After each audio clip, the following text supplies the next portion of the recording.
সকলকে স্বাগত জানাই আমার এই ছোট্ট চ্যানেলের 3 নম্বর এপিসোডে। আমি রনি, আর আজকের কাহিনী হলো মায়ের সঙ্গে ঘটে যাওয়া সত্যি ভৌতিক ঘটনা। তাহলে চলো বেশি না বকে আজকের কাহিনী শুরু করা যাক। ঘটনাটি শুরু হয়েছিল 1980 সালের এক শীতের রাতে। গ্রাম বাংলার শীতের রাত এমনিতেই নিস্তব্ধ থাকে, তার উপর চাঁদের আলো নেই বলে সব কিছু আরও অন্ধকার ও ভয়ানক লাগছিল। মায়ের বয়স তখন প্রায় 25 বছর। সম্প্রতি এক নতুন গ্রামে তার স্বামীর বাড়িতে গিয়েছিলেন। গ্রামটি ছিল বন জঙ্গলে ঘেরা এবং আশেপাশে খুব কমই বাড়িঘর ছিল। আর গ্রামের চারপাশে এক অজানা ভয়ের আভাস ছিল, কারণ স্থানীয়রা বিশ্বাস করত ওই এলাকায় এক সময় জমিদারের অভিশপ্ত পরিবার বসবাস করত। সেদিন সন্ধ্যায় মায়ের শাশুড়ি তাকে বললেন পাশের বাগানে একটি নির্দিষ্ট সময়ে যাওয়া ঠিক নয়। মা তার শাশুড়ির কথা শুনে কিছুটা অবাক হয়েছিলেন। তিনি বিষয়টি নিয়ে বেশি চিন্তা করেননি, কারণ তিনি এসব কথা বিশ্বাস করতেন না। তবে শাশুড়ি মা তাকে সাবধান করে বলেছিলেন রাত 10টার পর এই বাগানে কেউ যায় না, আর যারা গিয়েছে তারা ঠিকঠাক ফিরে আসেনি। সেদিন রাতের খাবার শেষে মা রান্নাঘরে গিয়ে কিছু কাজ করছিলেন। রাত তখন প্রায় 10:30। হঠাৎ বাইরে থেকে একটি মৃদু আওয়াজ শোনা গেল।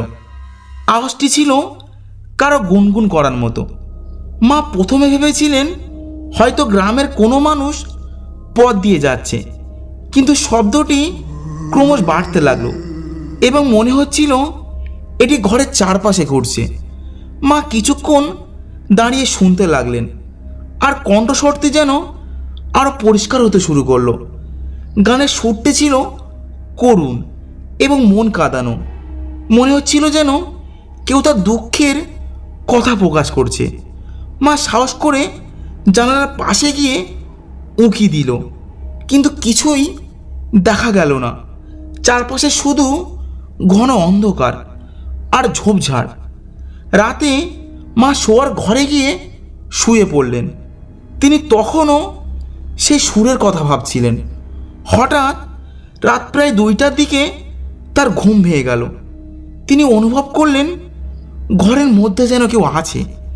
তিনি ধীরে ধীরে চোখ মেললেন আর দেখলেন জানালার পাশে একটি সাদা ছায়া দাঁড়িয়ে আছে। সে ছায়াটি স্পষ্টতই কোনো মানুষের মতো, কিন্তু ওর চেহারা বোঝা যাচ্ছিল না। মা প্রথমে ভেবেছিলেন এটি তার ভুল ধারণা, কিন্তু তিনি লক্ষ্য করলেন ছায়াটি ধীরে ধীরে তার দিকে এগিয়ে আসে। মা আতঙ্কিত হয়ে পড়লেন। তিনি বিছানায় চাদরটি দিয়ে নিজেকে ঢেকে ফেললেন এবং জোরে জোরে নামাজ পড়তে শুরু করলেন। কিছুক্ষণ পর ছায়াটি হঠাৎ মিলিয়ে গেল। পরদিন সকালে মা তার শাশুড়িকে রাতের ঘটনার কথা জানালেন। শাশুড়ি প্রথমে চুপ করে রইলেন, তারপর বললেন তোমাকে আগেই বলেছিলাম বাগানের দিকে যেও না, কারণ এই জায়গার ইতিহাস খুব ভয়ানক। মা ভেবেছিলেন যে ঘটনাটি এখানেই শেষ, কিন্তু প্রকৃতপক্ষে এটি ছিল কেবল শুরু। কয়েকদিন পর এক রাতে মা আবার সেই আওয়াজ শুনতে পেলেন। এবার শব্দটি আরও বেশি পরিষ্কার এবং কাছাকাছি ছিল। তিনি লক্ষ্য করলেন জানালার বাইরে একটি বড় গাছের ডালে যেন কেউ বসে গুনগুন করছে। মায়ের মনে অদ্ভুত ভয় এবং কৌতূহল তৈরি হলো। তিনি জানালার কাছে গিয়ে বাইরে তাকালেন। মায়ের বর্ণনা অনুযায়ী তিনি দেখেছিলেন একটি অদ্ভুত আকৃতির মানুষ, যার মুখ স্পষ্ট দেখা যাচ্ছিল না, আর তার পুরো শরীর সাদা কাপড়ে ঢাকা ছিল এবং গাছের ডালে বসে সে তাকিয়েছিল মায়ের ঘরের দিকে। আর গাছটি ছিল শাশুড়ির নিষেধ করা বাগানের মধ্যেই। মা চিৎকার করতে চেয়েও কণ্ঠ আটকে গিয়েছিল। কিছুক্ষণ পর সেই সাদা ছায়াটি ধীরে ধীরে গাছ থেকে নেমে বাগানের ভিতর হারিয়ে গেল। পরের দিন মা তার শাশুড়ির কাছে আবার ঘটনাটি বললেন। শাশুড়ি এবার তাকে গ্রামের সবচেয়ে বয়স্ক এক মহিলার কাছে নিয়ে গেলেন। তিনি ছিলেন গ্রামের গল্পের এক জীবন্ত ইতিহাস। মায়ের কথা শুনে বিদ্যা ধীরে ধীরে বললেন, এই বাগানের মধ্যে একসময় এক জমিদার মেয়ে ছিল, যার অকাল মৃত্যু হয়েছিল। তার মৃত্যুর পর থেকেই এই এলাকায় এমন সব ভৌতিক ঘটনা ঘটে। বলা হয় তার আত্মা এখনও এই বাগানে আটকে আছে। বিদ্যা আরও জানালেন, যারা এই আত্মাকে বিরক্ত করেছে বা বাগানের অভিশপ্ত অংশে গেছে, তারা নানা অস্বাভাবিক ঘটনার সম্মুখীন হয়েছে। এই কথা শুনে মা আতঙ্কিত হয়ে পড়লেন। তবে বিদ্যা তাকে সাহস দিলেন। তিনি বললেন, তোমার হৃদয়ে ভয় থাকলে সে আত্মা আরও শক্তিশালী হবে। তুমি সাহস রাখো। এই ঘটনার কিছুদিন পর মায়ের জীবনে আরও কিছু ভয়াবহ অভিজ্ঞতা ঘটেছিল। এক রাতে তিনি ঘরে একা ছিলেন, আর তার স্বামী সেদিন কাজে বাইরে ছিলেন। আর ঘরে মোমবাতি জ্বালানো ছিল, কারণ সেদিন বিদ্যুৎ ছিল না। রাত গভীর হওয়ার সাথে সাথে মা অনুভব করলেন ঘরের ভিতরে যেন কেউ হাঁটছে। প্রথমে তিনি ভেবেছিলেন হয়তো তার শাশুড়ি মা ঘরে ঢুকেছেন, কিন্তু ঘুরে দেখার পর বুঝতে পারলেন ঘরে আর কেউ নেই। মা কিছুটা স্বাভাবিক হওয়ার চেষ্টা করছিলেন, কিন্তু ঠিক সেই মুহূর্তে মোমবাতির আলো আচমকা নিভে গেল, আর ঘরটা সম্পূর্ণ অন্ধকারে ঢেকে গেল। মা তখন অনুভব করলেন তার পিঠের দিকে ঠান্ডা বাতাস লাগছে। তিনি পিছনে তাকাতেই দেখলেন সেই সাদা ছায়াটি তার খুব কাছাকাছি। এবার ছায়ার মুখ কিছুটা পরিষ্কার দেখা গেল। একটি মহিলার মতো চেহারা, যার চোখ দুটো যেন শূন্য দৃষ্টি নিয়ে তাকিয়েছিল। মা ভয়ে জ্ঞান হারিয়ে ফেললেন। পরের দিন সকালে যখন তার জ্ঞান ফিরে, তখন তিনি নিজেকে মেঝেতে শোয়া অবস্থায় পেলেন। আশ্চর্যের বিষয়, ঘরের দরজা খোলা ছিল, কিন্তু কাউকেই দেখা যায়নি। এমন ঘটনার পুনরাবৃত্তি মাকে মানসিকভাবে দুর্বল করে তুলেছিল। তার শাশুড়ি এই সমস্যার সমাধানে গ্রামে এক তান্ত্রিককে ডাকলেন।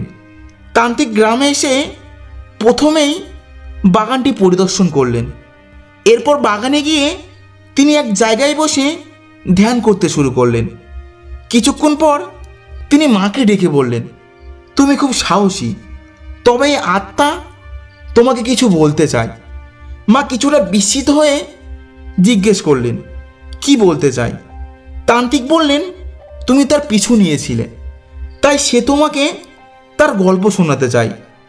আজ রাতেই আমি কিছু আয়োজন করব, যাতে আমরা তার আত্মার শান্তি ফিরে দিতে পারি। রাতের আয়োজন শুরু হলো।